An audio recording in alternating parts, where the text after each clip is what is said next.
Bienvenue dans ce nouvel épisode de Rema Podcast de cette semaine. Dieu nous fait la grâce d'être ensemble, nous bénissons son nom et merci également pour votre fidélité à notre écoute, à ce rendez-vous de révélation qui transforme nos vies et nous sommes vraiment contents de nous retrouver cette semaine. Aujourd'hui, nous allons explorer un aspect fondamental de la vie spirituelle qui est la sensibilité à la voix du Saint-Esprit. Et donc, notre thème de cette semaine, c'est la sensibilité à la voix du Saint-Esprit.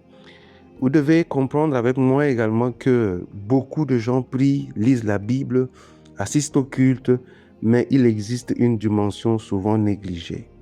Apprendre à écouter, à entendre la voix de Dieu qui retentit généralement dans notre cœur. Le Saint-Esprit est notre guide, il est notre conseiller, notre lumière dans l'obscurité, mais pour percevoir clairement sa voix, il faut affiner notre sens spirituel ou bien nos sens spirituels.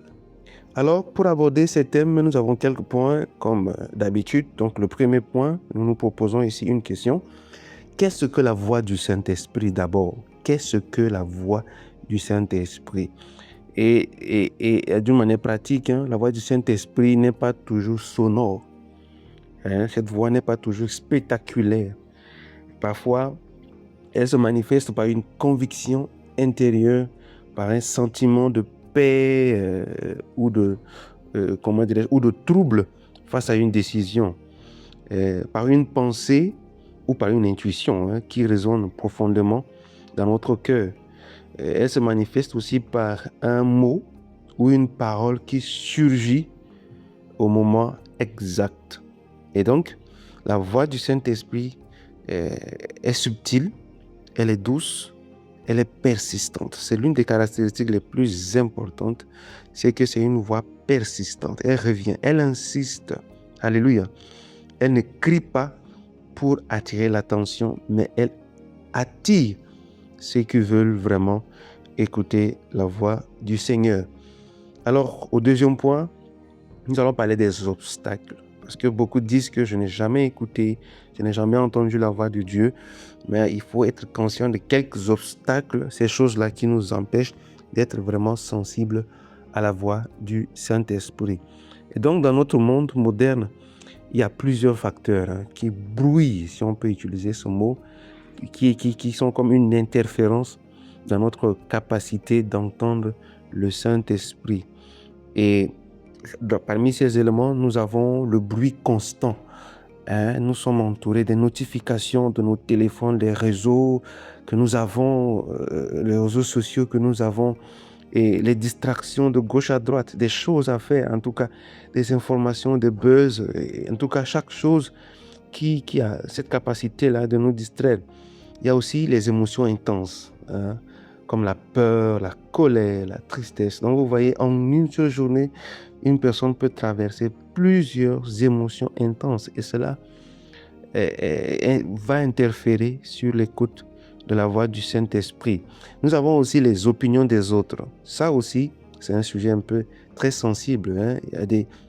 Il y a la voix des autres qui retentissent dans notre cœur comme si c'était la voix de Dieu, parce que nous l'écoutons comme, comment dirais-je, comme un bon conseil, voilà, comme un bon conseil. Mais c'est pas tout bon conseil qui renferme le côté divin, qui renferme le côté spirituel dans ce cas.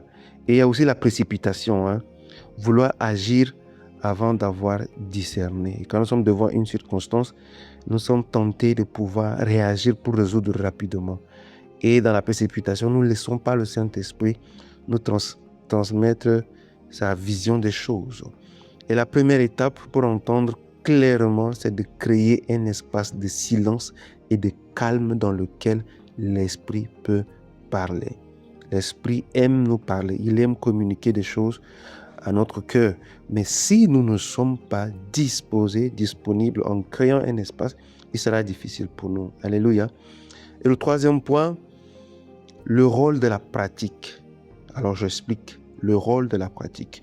Vous devez savoir que la sensibilité à la voix du Saint-Esprit se cultive comme un muscle. Vous voyez, chaque jour ou bien à chaque fréquence que nous partons dans une salle de gym, nous finissons par avoir des résultats. Donc, il faut la pratique de l'écoute de la voix du Saint-Esprit. Et quelques pratiques efficaces, c'est la prière régulière et concentrée. Je précise, une prière régulière et concentrée. Ce sont deux paramètres, régulière et concentrée. Si nous prions peut-être lundi, mardi, non, mercredi, oui, non, en dents de scie, et si associé à cela, nous ne sommes pas concentrés. C'est aller vite faire et puis voilà, comme un devoir religieux. Et ça sera très difficile. Donc, c'est la prière régulière et concentrée. C'est parler à Dieu, mais également écouter. C'est laisser le temps pour que le Saint-Esprit puisse nous communiquer. Ça vient avec le temps. Il y a aussi la méditation sur la parole. C'est méditer la parole de Dieu. Méditer la parole de Dieu, ce n'est pas une option, c'est le faire fréquemment. C'est-à-dire de laisser la Bible résonner dans notre cœur. Il y a aussi, si on a un journal spirituel, j'allais dire un journal spirituel. Donc, noter les impressions, noter les convictions, noter les confirmations, les choses que Dieu nous communique. Il faut les noter, il faut les écrire quelque part, car le cerveau peut nous trahir. On peut oublier ces choses. On peut oublier. Donc, le plus important, c'est d'écrire ces choses-là. Et il y a aussi la patience. La patience dans l'écoute de la voix de Dieu. Donc, apprendre à distinguer entre notre désir et la guidance divine. Cela entre en combat chaque fois. Parce que nous avons également notre part d'intuition. Nous pensons, voilà, faire des choses, nos désirs, mais laisser la direction au Saint-Esprit.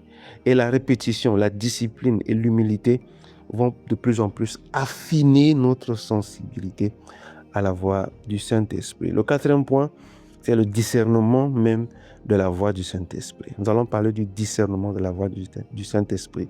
Tout le monde peut ressentir une impression ou une pensée. Mais le discernement permet de savoir si c'est le Saint-Esprit ou notre propre esprit. Si c'est le Saint-Esprit ou bien c'est la voix des hommes. Si c'est le Saint-Esprit ou bien c'est le diable lui-même qui parle. Très important. Donc, quelques clés pour exercer l'esprit de discernement ou bien pour exercer notre discernement. C'est que la voix du Saint-Esprit ne contredit jamais la parole de Dieu. Donc, il doit y avoir une base. Nous devons connaître la parole de Dieu afin de discerner si la voix que je viens d'écouter ne va pas à l'encontre de la parole de Dieu. Elle conduit à la paix, non au chaos. C'est le plus important. Pour celui qui connaît la parole de Dieu, qui connaît sa Bible, qui connaît ce que Dieu dit dans la Bible, qui connaît la Bible, je le dis souvent. Donc, cette personne serait capable de discerner facilement la voix du Saint-Esprit. Donc, tout vient de la méditation de la parole de Dieu également. Elle pousse à l'amour. La voix de Dieu pousse à l'amour, à la sagesse et à la justice. C'est tout ce qui vient de Dieu qui sera la manifestation de cette voix.